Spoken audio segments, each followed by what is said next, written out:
In this video, I will show you how to clear the cache on your Mac computer to optimize its performance. This process deletes media files like images and text files that it collects from websites you visit and applications you run. With the Finder window open, press Shift plus Command plus G or click Go from the top menu bar, then select Go to Folder. Enter the following command in the search box: ~library caches. You can copy and paste this command from the description below. This will take you to the folder containing all of your Mac's cached files.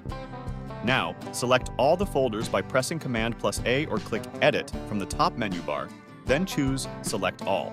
Next, delete all the selected folders by pressing Command plus Delete or click File from the top menu bar, then select Move to Trash. That's it. Don't forget to like the video and subscribe to our channel. Thank you.